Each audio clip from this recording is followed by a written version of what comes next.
عمرك شفتي اسدال بجيب قبل كده؟ عارفين النقشه العسل؟ او هو ده السبب في كل حاجه. ها صدقتوني ولا لسه؟ ده انتوا مصممين بقى، يعني مصممين. طب بسم الله الرحمن الرحيم، بقى هو ده أس المشاكل؟ ده اللي زعلتوا مني بسببه؟ طب اهو واهو واهو وكمان اهو. ده الاسدال اللي شفتوني لابساه في اللايف وسالتوني يا ساره جايباه منين. والله يا جماعه انا رديت في الكومنتات يا جماعه جايباه من مصنع سدره، جايباه من مصنع سدره، جايباه من مصنع سدره. والمهم ان بعد ما ارد برضه زعلانين مني ومش عاجبكم. انا وقعت في حب القطعه دي.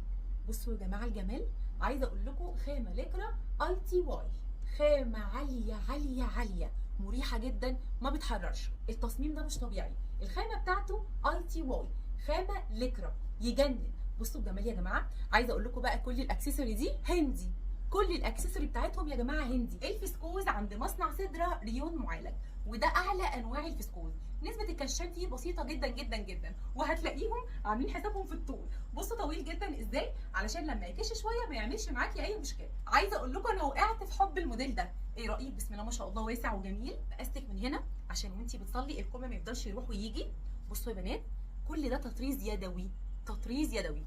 الطرحه بتاعته بقى متخيطه فيه وكبيره جدا ما شاء الله. يعني بصي انا لفاها وتانياها ساتره جدا، وكل موديل يحيرك، كل لون احلى من اللون اللي قبله. يعني مثلا بصي البيبي بلو جماله، عايزه اقول لك تحفه، وتطريزه يجنن. ويا سلام يا سلام على هافان، بصوا حلاوته وجماله عالمي. واللون اللي انا لابساه وفي منه كمان اللون البنفسجي، وبصوا كمان الاسود. الاسود ده بقى كده على كوتشي تخرجي بيه، تجيبي الولاد من المدرسه، تنزلي تجيبي طلبات من تحت البيت، بجد تحفه. ها صدقتوني ولا لسه؟ صدقتوني لما اقول لكم اشكال والوان ملهاش حل، تطريز منه فيه يعيش العمر كله. بصوا يعني غسيل ولبس، حاجه ملهاش حل. وزي ما قلت لك كل موديل في منه الوان ملهاش عدد. ايه رايك في اللون اللي انا لابساه؟ طب ايه رايك في الزيتي الجميل ده؟ بصي بقى الموديل ده في الكحلي تحفه. في الكحلي الموديل ده بقى فيه تطريز هنا كده على الطرحه بتاعته. شايفين الطرحه بتاعته بسم الله ما شاء الله قد ايه طويله وعريضه وساتره. عايزين ايه احلى ولا اجمل من كده؟ وبقول لك ايه رايك بقى في الاسدال اللي بجيب؟ الستايل ده تحفه جدا. بصوا الزراير، عايزه اقول لكم الطرحه بتاعته تحفه. بصوا ما شاء الله جميله وزي الفل، وزي ما قلت لكم ساتره ورائعه. ايه رايك في اللون ده؟ وايه رايك كمان في اللون ده؟ انا مختاره شويه الوان حلوه كده وصيفي. وعايزه اقول لكم ان عندهم من الفسكوس ساده ومنقوش، والمنقوش بقى عندهم عالمي. النقشه السكر، بصوا النقشه الجميله والالوان اللي تجنن. انا اخترت الثلاثه دول لاني حسيتهم مختلفين. يعني بصوا اللي انا لابساه البيبي بلو في البينك، وبصوا ده كمان الاسود في البينك في الاوف وايت، ويا سلام بقى على الكاكاوي في الاوف وايت في البينك. ايه رايكم في ذوقي؟ اهم حاجه في الكلام ده كله انه مصنع، يعني يد اولى، يعني ارخص سعر في مصر. الاسعار بتبتدي من 550 جنيه. وعايزه اقول لكم ان عندهم بيت وخروج.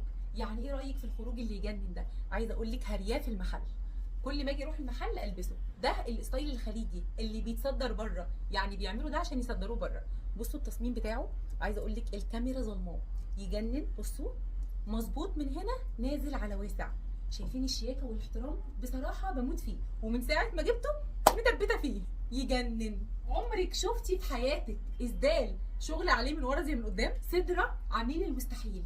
ويا جماعه القماشه عندهم خفيفه بشكل مش طبيعي، لكرة خفيف جدا، وهو ده السبب في كل حاجه. انا في الاول اصلا شفت ده فدخلت عندهم بقى اتفرجت وشفت وجبت.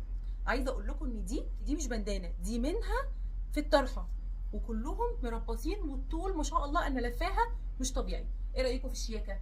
استقبال خروج لكرة اي تي واي، مفيش احلى ولا اجمل من كده. والاسعار بتبتدي من اول 550 جنيه. واهم حاجه بقولها لكم وهقولها لكم، الحاجات الجميله دي اللي بتتصدر بره. وخلي بالكم مصنع سدره يد اولى. وكل كوم، والعبايه السعودي اللي مكسرين بيها الدنيا دي يا جماعه كوم تاني. دي عبايه حرير سعودي، انا شايفاها تصميم مغربي. بصوا الجمال بسم الله ما شاء الله، عامله زي القفطان كده. الماتيريال بتاعها حرير سعودي تحفه. وبرغم انها حرير بس عايزه اقول لك مش بتحرر خالص، شيك جدا، فخمه جدا. وبصراحه احترمتهم قوي قوي قوي لما شفت عندهم التصميم ده وطلبته. عايزه اقول لكم بجد دخلوا قلبي لما شفت عندهم التصميم ده. بصوا يا جماعه مصنع سدره بيشحن داخل جميع محافظات مصر، جوه مصر وبس لا طبعا، وبره مصر كمان، في جميع الدول العربيه بيشحن يا جماعه. هو اصلا شغله تصدير. ومش معنى انه مصنع فجمله فقط، لا عندهم جمله وقطاعي. القطاعي هتطلبيه عن طريق رسائل البيج عندهم. من قلبي بقى بقول لسدرة شكرا على التصميمات اللي تجنن والماتيريال الفظيعه دي، ويا رب ذوقي يكون عجبكم.